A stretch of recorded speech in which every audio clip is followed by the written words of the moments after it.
الحمد لله نحمده ونستعينه ونستغفره ونؤمن به ونتوكل عليه ونعوذ بالله من شرور أنفسنا ومن سيئات أعمالنا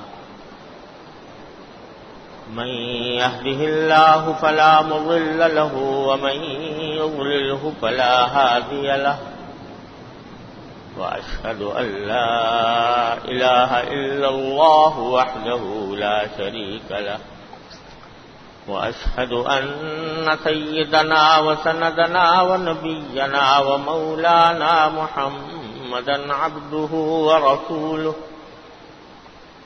صلى الله تعالى عليه وعلى آله وأصحابه وبارك وسلم تسليما كثيرا. أما بعد فأعوذ بالله من الشيطان الرجيم.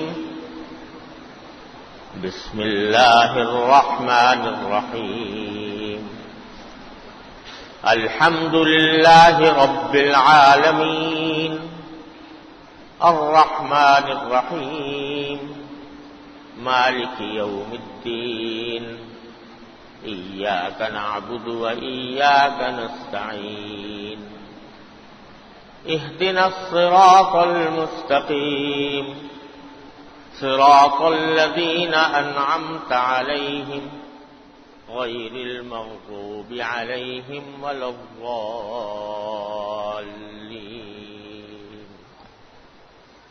آمنت بالله صدق الله مولانا العظيم وصدق رسوله النبي الكريم ونحن على ذلك من الشاهدين والشاكرين والحمد لله رب العالمين.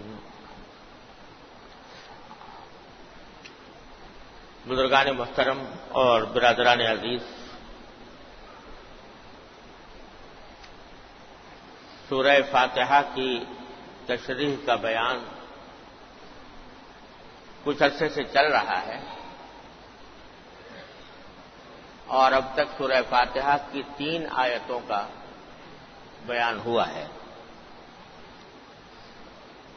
یعنی الحمدللہ رب العالمین، الرحمن الرحیم، مالک یوم الدین.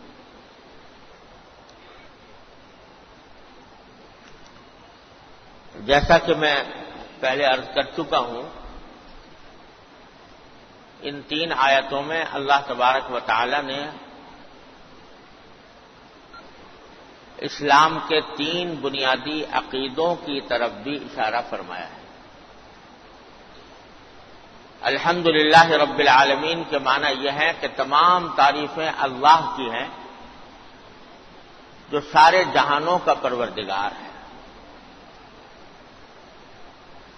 اور اس سے خود بخود یہ بات نکلتی ہے کہ جب وہ سارے جہانوں کا پروردگار ہے تو تنہا وہی ہے جو خدا ہے، تنہا وہی ہے جو معبود ہے، اس کے ساتھ کوئی اور معبود شریک نہیں. تو اس سے توحید کا عقیدہ نکلتا ہے. دوسری آیت میں فرمایا کہ الرحمن الرحیم، اللہ تبارک و تعالی رحمان و رحیم ہے، سب پر رحم کرنے والا ہے، بہت رحم کرنے والا ہے. تو اس کی رحمت کا تقاضا یہ ہے کہ وہ انسان کو دنیا میں بھیج کر اندھیرے میں نہ چھوڑے، بلکہ اس کو یہ بتائے کہ اسے اس دنیا میں کس طرح زندگی گزارنی ہے. اور اسی کام کے لیے اللہ تبارک و تعالی نے پیغمبروں کا سلسلہ جاری فرمایا. انبیاء کرام علیہم الصلوۃ والسلام بھیجے، ان پر کتابیں اتاری تاکہ ان کے ذریعے انسان کو بتایا جائے کہ اس دنیا میں اسے کس طرح زندہ رہنا ہے. لہذا اس دوسری آیت سے رسالت کا عقیدہ نکلتا ہے. تیسری آیت مالک یوم الدین، میں فرمایا کہ اللہ تبارک و تعالی یوم حساب کا مالک ہے، اس دن کا مالک ہے جبکہ انسانوں کے تمام اعمال کا حساب ہوگا، محاسبہ ہوگا۔ تو اس میں آخرت کا عقیدہ بیان فرمایا گیا کہ یہ زندگی جس میں تم وقت گزار رہے ہو، یہ ایسا نہیں ہے کہ بس یہیں جی کر اور سو کر اور جاگ کر اور کھا کر اور پی کر معاملہ ختم ہو جائے، بلکہ ایک وقت آنے والا ہے کہ اس زندگی کے بعد ایک دوسری زندگی آنے والی ہے جو ابدی زندگی ہے، دائمی زندگی ہے، ختم ہونے والی نہیں ہے۔ اور اس زندگی میں اللہ تبارک و تعالیٰ تم سے اس دنیا کی زندگی میں کیے ہوئے کاموں کا حساب لیں گے۔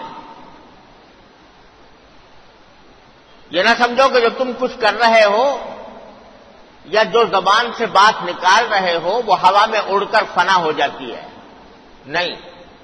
ما یلفظ من قول الا لدیہ رقیب عتید، قرآن کریم فرماتا ہے اذ یتلقی المتلقیان عن الیمین وعن الشمال قعید، ما یلفظ من قول الا لدیہ رقیب عتید، کہ دو اللہ کے تعالیٰ کی طرف سے دو فرشتے مقرر ہیں، قرآن کہتا ہے، ایک دائیں جانب اور ایک بائیں جانب بیٹھا ہے۔ جو کچھ تم کر رہے ہو سب ریکارڈ ہو رہا ہے اللہ تبارک و تعالیٰ۔ اور ما یلفظ من قول، انسان اپنی زبان سے کوئی بات نکالتا ہے، کوئی بھی بات نکالے، الا لدیہ رقیب عتید، مگر اس کے سامنے ایک نگہبان مقرر ہے جو ہر وقت تیار ہے اس کی بات کو ریکارڈ کرنے، کیا لفظ اس نے زبان سے نکالا ہے، کیا بات کہی ہے، اس کو وہ ریکارڈ کر رہا ہے۔ اور آخرت میں جب پہنچو گے اللہ تبارک و تعالیٰ کی بارگاہ میں تو وَوَجَدُوا مَا عَمِلُوا حَاضِرًا، قرآن کہتا ہے جو کچھ عمل کیا تھا سب اپنے سامنے موجود پاؤ گے، جو کچھ عمل کیا تھا بالغ ہونے سے لے کر اور مرتے دم تک جو جو کام کیے تھے وہ سارے کے سارے تمہارے سامنے موجود ہوں گے، سب دکھا دی جائے گی، فلم دکھا دی جائے گی اس کی کہ کیا کیا کرتے رہے ہو، جو مجمع میں کیا تھا وہ بھی اور جو تنہائی میں کیا تھا وہ بھی، وہ سب دکھا دیا جائے گا۔ وَوَجَدُوا مَا عَمِلُوا حَاضِرًا، جو کچھ عمل کیا تھا وہ سب اپنے آنکھوں کے سامنے حاضر پائیں گے لوگ۔ وَلَا يَظْلِمُ رَبُّكَ أَحَدًا، اور تمہارا پروردگار کسی پر ظلم نہیں کرے گا، جیسے اعمال ہوں گے ویسا ہی انجام بھی ہوگا، جو کچھ یہاں بو گے وہی وہاں پر کاٹو گے۔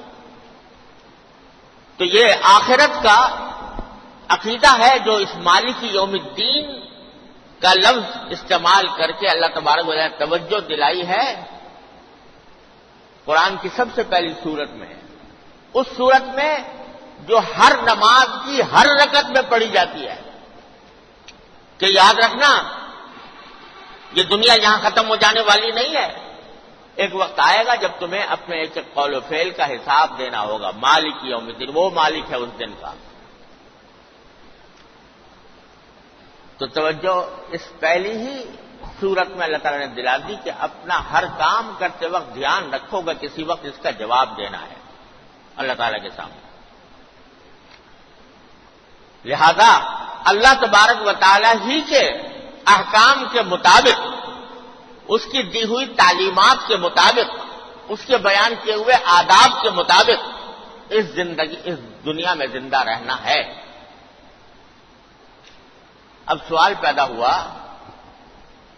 کہ یا اللہ یہ اتنا بڑا فریضہ ہمارے اوپر ڈال دیا گیا کہ دنیا میں زندہ رہو تو اللہ تعالیٰ کے احکام کے مطابق رہو، حلال طریقے سے رہو، حرام سے پرہیز کرو، فرائض و واجبات بجا لاؤ، 5 وقت نماز پڑھا کرو، رمضان کا مہینہ آئے تو روزے رکھا کرو، اگر مالدار ہو تو زکوٰۃ ادا کیا کرو، حج کرو، اور جھوٹ نہ بولو، غیبت نہ کرو، حرام طریقے سے مال نہ کماؤ، رشوت نہ لو، رشوت نہ دو، سود نہ کھاؤ، اتنی ساری پابندیاں ہیں جو اللہ تبارک و تعالیٰ نے اس دنیا میں زندہ رہنے کے لیے عائد کی ہیں. تو یا اللہ یہ کیسے ہوگا؟ کیسے ہم اس کی پابندی کر پائیں گے؟ اس کا جواب ہے اگلی آیتوں میں. ایاک نعبد و ایاک نستعین. اے پروردگار، ہم تیری ہی عبادت کرتے ہیں اور تجھی سے مدد چاہتے ہیں. ایاک نعبد، اے اللہ تیری ہی عبادت کرتے ہیں. یعنی ایمان تو ہم لے آئے آپ کی توحید پر بھی، آپ کے پیغمبروں پر بھی، اس بات پر بھی کہ ایک دن مرنے کے بعد آپ کے سامنے پیش ہونا ہے، اور اب عبادت بھی آپ ہی کی کرتے ہیں، بات کسی اور کی نہیں مانیں گے سوائے آپ کے. لیکن سوال یہ ہے کہ یہ جو ہم کہہ رہے ہیں کہ عبادت آپ ہی کی کریں گے، کسی اور کی نہیں کریں گے، یہ ہمارے بس میں نہیں ہے جب تک کہ آپ کی مدد شامل حال نہ ہو، جب تک آپ کی توفیق شامل حال نہ ہو ہم یہ کر نہیں سکتے. لہذا ایاک نعبد، عبادت تو آپ ہی کی کر، اور کارزار حیات میں داخل ہوگے تو تمہیں قدم قدم پر مشکلات محسوس ہوں گی. یا اللہ یہ حکم، اس حکم پر کیسے عمل کریں، اس حکم پر کیسے عمل کریں، ایسے حکم پر کیسے عمل کریں. تو اس کا نسخہ بھی یہی ہے کہ جب کبھی مشکل محسوس ہو ہمارے پاس آ جاؤ، ہم سے مدد مانگو. ایاک نعبد و ایاک نستعین. اے اللہ تجھی سے تیری عبادت کرتے ہیں، تیرے سوا کسی کی عبادت نہیں کرتے، تجھی سے مدد مانگو. اب ذرا ان دو جملوں کو ذرا دیکھ لیجئے، ذرا تھوڑی سی تفصیل کے ساتھ الگ الگ. ایاک نعبد کے معنی کیا ہے؟ کہ اللہ ہم تیری ہی عبادت کرتے ہیں. عبادت کے کیا معنی ہے؟ عبادت کے معنی ہے بندگی. اور بندگی کا مطلب، بندگی یوں سمجھ لو جیسے غلامی، غلامی جیسی سمجھ لو. یعنی غلامی اللہ ہم تیری ہی کریں گے، تیرے سوا کسی اور کی غلامی نہیں کریں گے. کیا مانا؟ کہ جب تجھے ہم نے اپنا خالق مانا، اپنا مالک مانا، اپنا پروردگار مانا، اپنا معبود مانا، تو بس تیری ہی ذات ہے، تنہا تیری ذات ہے جو واجب الاطاعت ہے، جس کی اطاعت، جس کی فرما برداری ہم نے اپنے اوپر لازم کر لی ہے. جس دن یہ کہا تھا کہ اشہد لا الہ الا اللہ، تو یہ اقرار کر لیا تھا کہ اے اللہ اطاعت اور فرما برداری تنہا تیرا حق ہے، تیرے سوا کسی کی فرما برداری نہیں. تو یہ جب ایاک نعبد کہا تو یہ در حقیقت اس بات کا اعلان ہے کہ ہم اگر کسی کی بات مانیں گے تو آپ کی مانیں گے،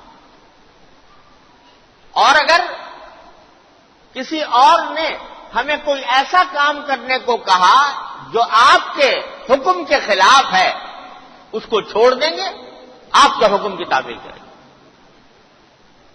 وہ کہنے والا بادشاہ ہو، سربراہ حکومت ہو، صاحب اقتدار ہو، یا اپنا کوئی عزیز قریب ہو، بیوی ہو، بچہ ہو، باپ ہو، ماں ہو. لیکن اگر وہ کوئی ایسا کام کرنے کو کہیں گے جو آپ کے حکم کے خلاف ہے تو ہم اس کو چھوڑ دیں گے، آپ کی عبادت کریں گے. یہ معنی ایاک نعبد. اور اسی کو نبی کریم صلی اللہ علیہ وسلم نے ایک حدیث میں اس طرح تعبیر فرمایا کہ لا طاعت لمخلوق فی معصیت الخالق. اللہ کی نافرمانی میں کسی مخلوق کی اطاعت نہیں ہے. اللہ تبارک نبی کریم صلی اللہ علیہ وسلم نے یہ فرمایا کہ جو شخص تم پر امیر بنا دیا جائے اس کی اطاعت کرو، اس کی فرما برداری کرو، جو حکم ہو دے اس کے مطابق عمل کرو. لیکن ساتھ ساتھ یہ فرمایا کہ اطاعت جو ہے وہ معروف میں ہے، نیکی میں ہے. اگر وہ کسی ایسی بات کا حکم دیتا ہے جو اللہ کے حکم کے خلاف ہے تو پھر اس کی اطاعت نہیں ہے. پھر اس کی فرمانبرداری نہیں ہے. وہ صرف ان کاموں میں ہے جو اللہ تبارک و تعالی نے جائز قرار دیے ہیں یا اللہ کے حکم کے مطابق. اسی طرح بیوی کو کہا گیا شوہر کی اطاعت کرے. بیوی کو کہا گیا ہے کہ شوہر کی اطاعت کرے، لیکن اگر شوہر کسی ایسی بات کا حکم دے جو گناہ ہے، بیوی کے ذمہ اطاعت نہیں ہے. وہ کہہ سکتی ہے کہ بھائی میں اپنے اللہ کی اطاعت کروں گی، تمہاری اطاعت نہیں کروں گی. اولاد کو حکم دیا گیا والدین کی اطاعت کرو، لیکن اگر والدین کسی غلط کام کا حکم دینے لگے، ناجائز بات کا حکم دینے لگے، والدین کی اطاعت نہیں ہے. پھر یہاں دھوکہ لگ جاتا ہے بہت سے لوگوں کو. وہ کہتے ہیں اللہ تعالیٰ نے والدین کی اطاعت کا حکم دیا ہے، اللہ تعالیٰ نے بیوی کو شوہر کی اطاعت کا حکم دیا ہے، تو اگر وہ کوئی بات کہہ رہے ہیں تو ہمیں ماننی چاہیے، چاہے وہ جائز ہو یا ناجائز ہو. یہ بالکل غلط بات ہے. ایاک نعبدو کے دعوے کے خلاف ہے یہ بات کہ ہم اللہ کے سوا کسی اور کی اطاعت کرنے لگے. پھر اس کے سوا کوئی راستہ نہیں ہے کہ اس کے حکم کو چھوڑا جائے اور اللہ تبارک و تعالیٰ کے حکم کو بالا قرار دیا جائے، بالا دست قرار دیا جائے، اسی کی تعمیل کی جائے. اللہ تبارک و تعالیٰ نے بے شک فرمایا ہے کہ والدین کی اطاعت کرو. قرآن کریم میں آیا ہے، نبی کریم صلی اللہ علیہ وسلم کے عہد مبارک میں مکہ مکرمہ میں ایسی بہت سی صورتیں پیدا ہوئی تھیں کہ اولاد مسلمان ہو گئی اور ماں باپ کافر تھے. ماں باپ کافر تھے اور یہاں تک نوبت آ گئی بعض جگہوں پر کہ ماؤں نے یہ کہہ دیا بیٹے سے کہ تو نبی کریم صلی اللہ علیہ وسلم کے دین کو چھوڑ دے اور ہمارے دین میں واپس آ جا، اور جب تک تو نبی کریم صلی اللہ علیہ وسلم کی بات کا انکار نہیں کرے گا اس وقت تک میں کھانا نہیں کھاؤں گی. بھوک ہڑتال کرتے کہ اگر تو واپس نہیں آتا تو بھوک ہڑتال، نہیں کھاؤں گی کھانا. جہاں تک کہہ دیا اولاد. وہ اولاد حاضر ہوئی نبی کریم صلی اللہ علیہ وسلم کی خدمت میں کہ یا رسول اللہ اس مشکل میں پھنس گئے.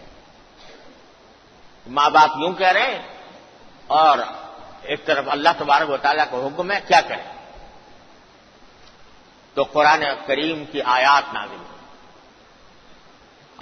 ہوئی وَوَصَّيْنَا الْإِنسَانَ بِوَالِدَيْهِ حُسْنًا. ہم نے انسان کو حکم دیا ہے کہ وہ اپنے والدین کے ساتھ اچھا برتاؤ کرے، ہے نا؟ کیا ہے اس کے بعد؟ وہ وضاعت قرآن، اور اس کی ماں نے اس کو مشکل سے پیٹ میں اٹھایا تھا، مشکل سے اس کو جنم دیا تھا. وَحَمْلُهُ وَفِصَالُهُ 30 شهرًا، اور اس کے حمل میں رکھنا اور اس کو دودھ پلانا، اس کے 30 مہینے اس مشقت میں ماں نے گزارے ہیں. لہذا ماں کا حق ہے کہ اس کا احترام کیا جائے، اس کے ساتھ اچھا سلوک کیا جائے. اس کے بعد پھر فرمایا دوسری جگہ وَإِن جَاهَدَاكَ عَلَىٰ أَن تُشْرِكَ بِي مَا لَيْسَ لَكَ بِهِ عِلْمٌ فَلَا تُطِعْهُمَا وَصَاحِبْهُمَا فِي الدُّنْيَا مَعْرُوفًا وَاتَّبِعْ سَبِيلَ مَنْ أَنَابَ إِلَيَّ. ہے بے شک ہم نے حکم دیا والدین کے ساتھ اچھا سلوک برتاؤ کرنے کا، لیکن اگر وہ تمہیں زبردستی کریں اور تمہیں یہ کہیں کہ اللہ کے ساتھ کسی کو شریک ٹھہراؤ تو کیا کرو؟ فلا تطعهما، ان کی فرما برداری نہ کرنا، لیکن وہ صاحبهما فی الدنیا معروفا، دنیا کے اندر ان کے ساتھ اچھے برتاؤ کرتے رہو، ان کی خوشامد درآمد بھی کرتے رہو، ان کی خدمت بھی کرتے رہو، ان کے ساتھ حسن اخلاق کے ساتھ بھی پیش آتے رہو، ان کو برا بھلا بھی مت کہو، کوئی ان کو حتی الامکان تکلیف پہنچانے سے بھی بچو، لیکن اطاعت ان کی نہیں، اطاعت اللہ کی. تو یہ ہے معنی ایاک نعبد. جب ہم تیری ہی عبادت کرتے ہیں تو تیری غلامی کرتے ہیں، کسی اور کی غلامی نہیں ہے. اگر کوئی شخص اللہ بچائے اللہ کی غلامی چھوڑ دے، الیاذ باللہ العلی العظیم، اللہ تعالی ہم سب کو اس سے محفوظ رکھے، اللہ تعالیٰ کی غلامی سے اپنے آپ کو نکالنا چاہے، ہزاروں انسانوں مخلوقات کی اس کو غلامی کرنی پڑتی ہے، اور جب اللہ کی غلامی اختیار کر لی پھر کسی کی غلامی نہیں ہے سوائے اللہ کے، اور کسی کی غلامی نہیں۔ اقبال نے بڑی اچھی بات کہی ہے، یہ ایک سجدہ جسے تو گراں سمجھتا ہے، یہ ایک سجدہ جسے تو گراں سمجھتا ہے، ہزار سجدوں سے دیتا ہے آدمی کو نجات۔ ایک سجدہ جو اللہ کے سامنے کر لیا، اس کے بعد پھر ہزار سجدوں سے نجات مل جاتی ہے، پھر کہیں یہ پیشانی سوائے اس بارگاہ کے کہیں اور نہیں ٹکتی، نہ کہیں جھکتی ہے نہ کہیں ٹکتی ہے۔ یہ معنی ہے ایاک نعبد۔ تو جب اللہ کا حکم آ جائے تو پھر کسی کی اطاعت نہیں سوائے اللہ کے، اللہ تبارک و تعالی ہی کی اطاعت ہے، اسی کی فرما برداری ہے۔ تو ایاک نعبد جو ہم ہر نماز میں، ہر رکعت میں اللہ تعالی کے سامنے یہ اقرار کرتے ہیں۔ ذرا دیکھو کہ یہ اقرار کس حد تک سچا ہے ہمارا۔ کہیں ایسا تو نہیں کہ جب بھی اللہ تعالیٰ کی بارگاہ میں نماز کے اندر کھڑے ہوتے ہو جھوٹ بولتے ہو اللہ کے سامنے کہ ہم یا اللہ تیری عبادت